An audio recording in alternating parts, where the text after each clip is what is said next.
Mucho gusto a cada uno de ustedes. Soy Giovanni Lara. Quiero comenzar este ensayo diciendo que no voy a estar profundizando de lleno en toda la carta a los Gálatas. Tampoco voy a estar abordando todos los problemas que se podría sacar de esta carta. Y tampoco vamos a hacer un camino por fuera de esta, sino que nos vamos a centrar en algunos puntos específicos dentro de la carta, específicamente en el problema en Gálatas o el problema Gálata, que es el que va a generar o a desarrollar toda esta carta de cierto sentido. Entonces no vamos a estar abordando de lleno toda la carta, ni tampoco deteniéndonos en cada uno de los versículos. Dentro de la carta a los Gálatas encontramos un problema central que gira en torno a guardar ciertos aspectos de la ley como forma de alcanzar la gracia del Señor. Para poder argumentar a favor de estos aspectos de la ley, los judaizantes que han estado viajando por las iglesias establecidas entre los gentiles van a abordar otras problemáticas que aluden directamente a Pablo. Estas problemáticas giran en torno a la autoridad de Pablo para predicar el evangelio que ha llevado a los gentiles, ya que estos judaizantes aluden a los 12 como las únicas autoridades para definir qué es lo que se debe predicar como evangelio. Por ende, ya que Pablo no forma parte de esos 12, su predicación va a carecer de valor. Otro punto que se aborda en la epístola es la justificación. Esta justificación que está causando un dilema en los creyentes gálatas respecto a si se encuentra en la ley o en la fe en Cristo la justificación. Dilema obviamente influenciado por los judaizantes que nos va a conducir al último tema, abordado por Pablo, respecto a la verdadera libertad que se alcanza en Cristo. El problema central de esta carta. Este problema central gira en torno a guardar ciertos aspectos de la ley y comprender este problema nos va a ayudar a hacer una mejor exégesis de la epístola. Entonces, dentro de toda la carta nos encontraremos con un conflicto producido por la facción judía o judaizante que proviene de Jerusalén. Esta no va a ser la primera vez que Pablo se va a enfrentar ante esta problemática, aunque es la primera vez que llega a la región de Galacia. En el concilio de Jerusalén podemos ver en Hechos capítulo 15, versículo 1 al 34, que este ya era un problema viejo dentro de la iglesia, donde se habla acerca de los judaizantes que llegaron a Antioquía desde Jerusalén, buscando que los gentiles que habían creído en Jesús se circuncidaran. Este conflicto es mencionado por Pablo en el capítulo 2 de Gálatas, en específico en el versículo 2, cuando habla de la reunión en privado con los apóstoles, dice que la exposición que él les hizo fue para cerciorarse de que no corría ni había corrido en vano, según la traducción de la Biblia de las Américas. En el versículo 3 va a decir que ni aun a Tito, siendo griego, fue obligado a circuncidarse. Ahora, ¿de quiénes está hablando que no le obligaron a circuncidarse? La respuesta es los 12. Los 12 a los que aluden los judaizantes para promover la circuncisión entre los gentiles, muy posiblemente Cefas, Juan y Jacobo, como Pablo también los menciona de forma puntual, que son a quienes aluden estos judaizantes. Pablo va a decir, ellos no obligaron a Tito a circuncidarse, aunque Tito era griego, definiendo así que los que estuvieron en esa reunión validaron el evangelio predicado por Pablo, pero no el predicado en este momento por los judaizantes.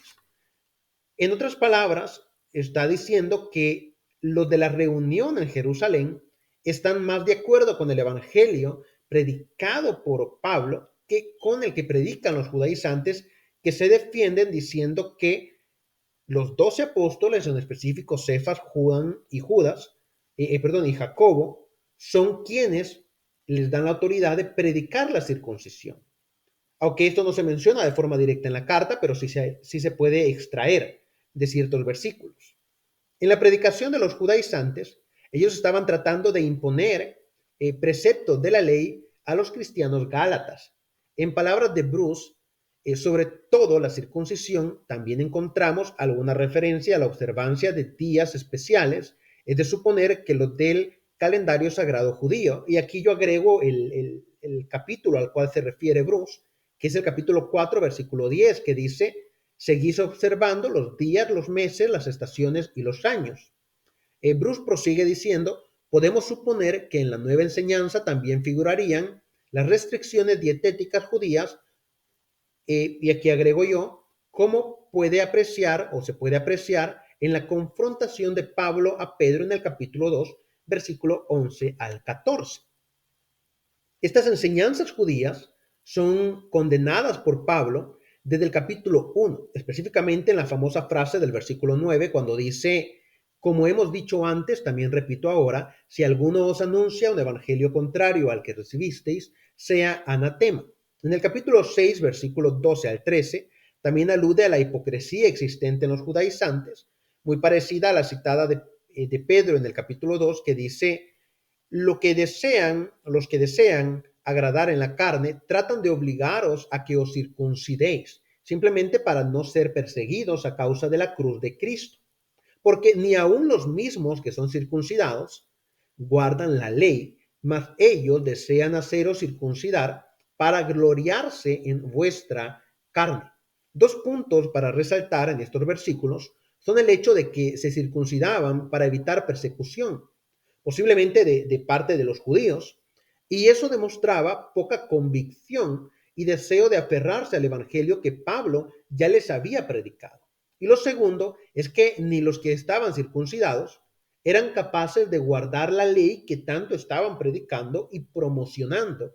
Por ende, ellos solamente se habían circuncidado bajo las estrictas leyes de la ley, guardaban algunos mandamientos, pero Pablo dice son hipócritas porque no son capaces de guardar toda la ley, pero quieren que ustedes también formen parte de ese show, podríamos decirlo así.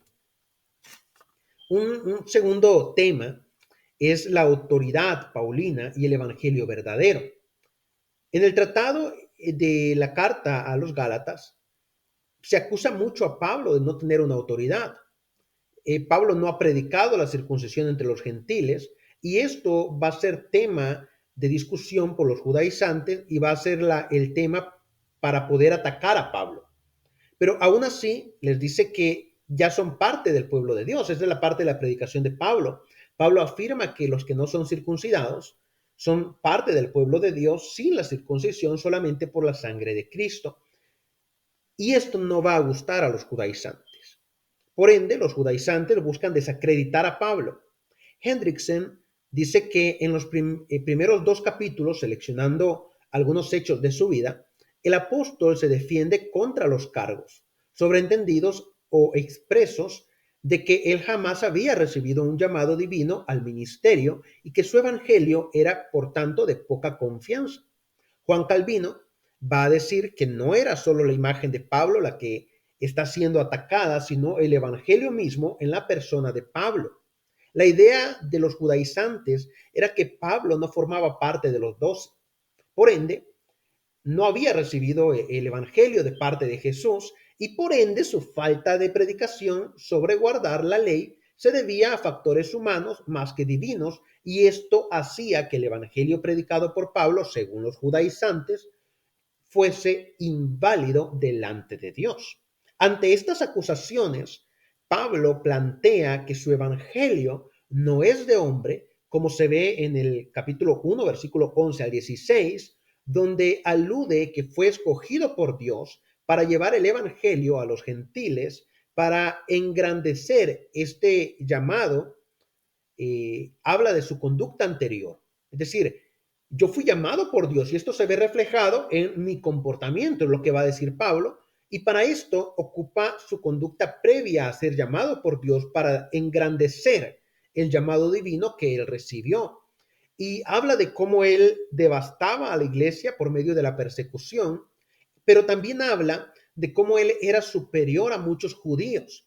Posiblemente está aludiendo a su conocimiento de la ley por sobre los judaizantes que lo están atacando hoy, que posiblemente y con mucha certeza eran de mayoría farisea, y Pablo, siendo fariseo de fariseos, dice: tengo más conocimiento que los judíos que eran mis contemporáneos y por ende él está aludiendo a que tiene más conocimiento que los judaizantes que lo atacan en este momento acerca de la Torá.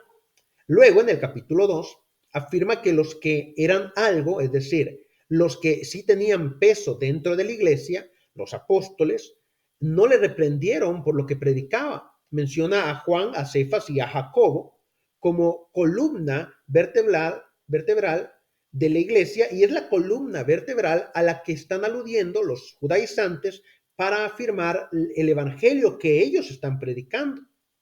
Ahora, Pablo se refiere a ellos como compañeros que aceptaban la misión a los gentiles de él y Bernabé. Dentro del capítulo 2 también se enmarca la posición de Pablo como alguien capaz de reprender a Pedro, siendo Pedro el principal de los apóstoles, por su mala actitud, demostrando así que incluso Pedro respeta a Pablo y la opinión de Pablo y viceversa. Tienen un diálogo mutuo. No es que Pedro es mayor que Pablo, ni que Pablo es mayor que Pedro, sino que ambos tienen la capacidad.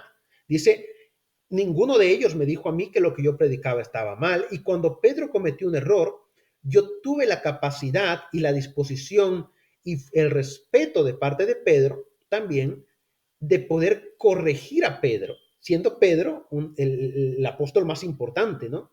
Dentro de la facción judía mencionada por el judaísmo, siendo ambos iguales entonces en autoridad.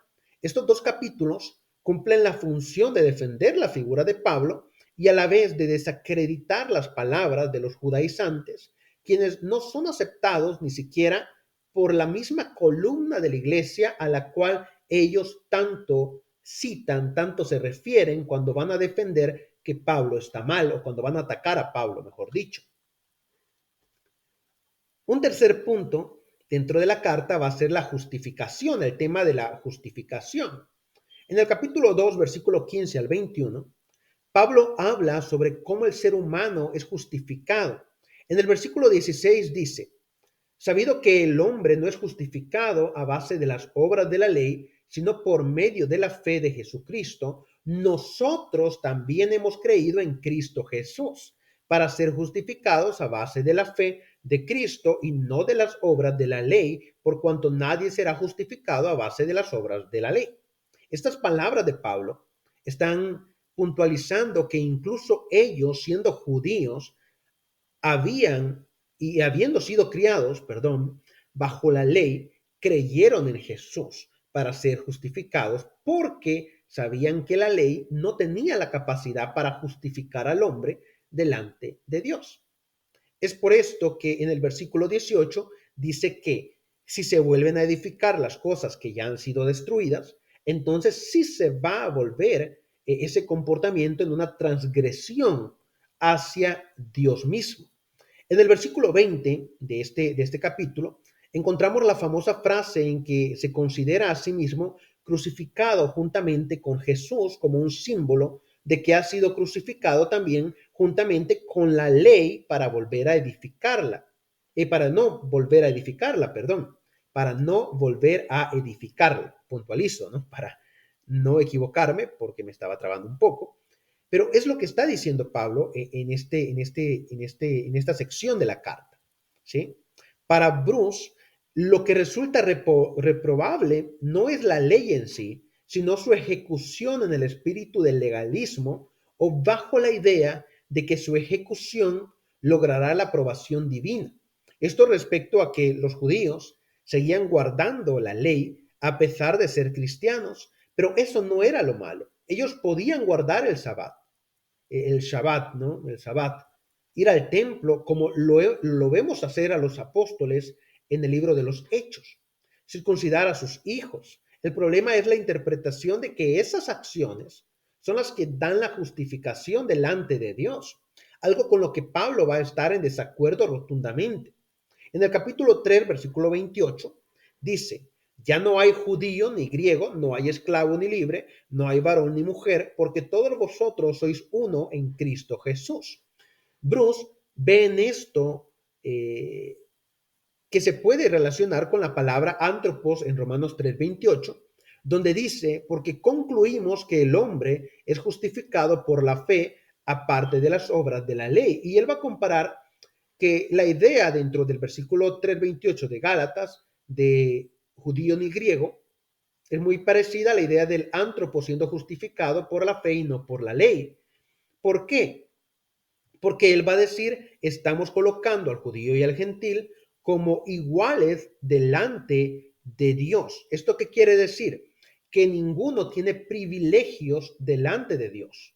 Ni la ley da privilegios al que la cumple, ni tampoco desfavorece al que no la está cumpliendo, porque la justificación del hombre no viene por guardar o no guardar la ley, viene por la fe puesta en Cristo Jesús. Entonces, Dios justifica por la fe en Cristo, haciendo que todos tengan la misma oportunidad. Pues si fuese por la ley, sería más que obvio que los judíos tendrían la ventaja, pero al ser por fe, todos tienen la misma igualdad de condiciones de ser encontrados justos delante de Dios. ¿Sí? Entonces, ya no hay judío, ya no hay griego, ya no hay esclavo, ya no hay libre, ya no hay varón ni mujer. Todos están en la misma condición de la justificación delante de Dios. Y esto es lo que va a afirmar Pablo. Eso quiere decir, la ley por la que estamos peleando desde el inicio, las obras de la ley, no van a justificar ni más ni menos a una persona por guardarla o no guardarla. Si no tiene fe, no tiene justificación. Si no cree en Cristo, no está siendo justificado. Por ende, si guarda o no guarda la ley, sale sobrando. Y un último punto que quiero abordar es la libertad en Cristo. Pablo habla en el capítulo 4, bajo una alegoría acerca de Sara y Agar, sobre la libertad del ser humano. Quienes quieran continuar siendo esclavos de la ley, que continúen haciéndolo, que continúen siendo esclavos de la ley, que continúen guardándola, pero que sepa que está bajo esclavitud de la carne. No por el hecho de cumplirla, sino por el hecho del significado y necesidad que le da a la ley de justificar al hombre cuando ésta no lo puede hacer.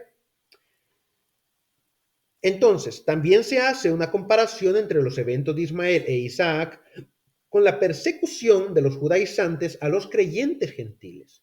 Pablo afirma que somos hijos de la libre y no de la esclava. La razón por la cual la ley es esclavitud se encuentra en el capítulo 5, pues cualquier circuncidado está obligado a guardar la ley, palabra por palabra, algo de lo que son acusados, como ya hemos visto, los judaizantes como hipócritas, ya que no son capaces de guardarla aunque están circuncidados. Al parecer, el miedo de los judaizantes es que la libertad proclamada por los gentiles fuese una excusa para alejarse por completo de los preceptos de la ley y continuar con prácticas paganas de los gentiles. A lo cual Pablo procede a hacer un llamado a no usar esa libertad en Cristo como pretexto para la carne. Y luego nombra los frutos de la carne y del espíritu para contrastarlos con respecto a ¿cómo decirlo acá? Para contrastarla con lo que va a ser la actitud que tienen ellos dentro de la iglesia, ¿sí? Si estamos contrastando que hay frutos de la carne que son muy parecidos a los frutos de la ley, no por el hecho de que vengan de ahí, sino por el hecho de que yo conozco los pecados de mi vida por medio de la ley, como Pablo va a decir en otra epístola, ¿sí? Yo sabía que había pecado por la ley. Entonces, los frutos de la carne se conocen por la ley, pero los frutos del Espíritu no se pueden conocer por la ley, porque la ley no mide esos espíritus, esos frutos, perdón. Entonces, Pablo los está contrastando. Respecto a la esclavitud impuesta por los judaizantes al exigir que se guardara la ley, podemos mencionar las palabras de San Jerónimo de Estridón respecto al capítulo 3, versículo 27, sobre los revestidos por el bautismo de Cristo. San Jerónimo va a decir, si alguien ha recibido solamente el lavacro en agua y en el cuerpo que los ojos ven, no se ha revestido de Cristo. En Hechos, Simón el mago fue bautizado en agua, pero por no haber recibido el Espíritu Santo no se había revestido de Cristo. De igual forma, las exigencias judaizantes de la ley no eran las importantes, sino el revestimiento espiritual del Espíritu Santo, que llegaba sin la circuncisión del cuerpo. Respecto a esto, San Agustín de Hipona dice, la circuncisión misma nada tiene de malo, muy parecido a lo que dijo Bruce. El mal está en pensar que es mediante ella que se alcanza la salvación. Es en ese momento en que se vuelven esclavos de la ley. Podríamos contrastarlo con los que creen que el bautismo ya nos dio la salvación por el simple hecho de cumplir un ritual. Es decir, que creen que porque ya se metieron en el agua ya cambiaron, pero nunca tuvieron fe. Nunca tuvieron fe en Cristo, como dice Mateo, como dice Marcos, ¿no? Dice el que creyere y fuere bautizado, pero el que no creyere, entonces hay gente que se bautiza sin tener fe, sin creer, y creen que por el simple hecho de bautizarse ya hicieron todo, ya tienen la salvación. De igual forma, hay personas que creen que no importa cuántas veces pequen después de haberse bautizado, total ya están justificados. Es lo que se está proclamando con este dato de la circuncisión. Si eres circuncidado, eres parte del pueblo de Dios, pero Pablo dice son hipócritas porque están esclavizados a una ley que son incapaces de cumplir. Pero Cristo Jesús nos ha dado la libertad porque ahora ya no estamos atados a esa ley, sino estamos atados a Cristo y por ende somos salvos por tener fe en Cristo Jesús. Y Cristo nos ha dado libertad, libertad que no se tiene que abusar, libertad que tiene que proclamar el fruto del Espíritu en nosotros, pero es una libertad que es mejor que la libertad que predican los judaizantes dentro de la ley, puesto que esta ley los está esclavizando una y otra vez. Es más o menos lo que está pasando en esta falsa libertad de la ley, podríamos llamarla así. La ley no los iba a justificar, sino la fe. Esa fe les concedía la libertad, pero era una fe puesta en Cristo y no en las obras de la ley.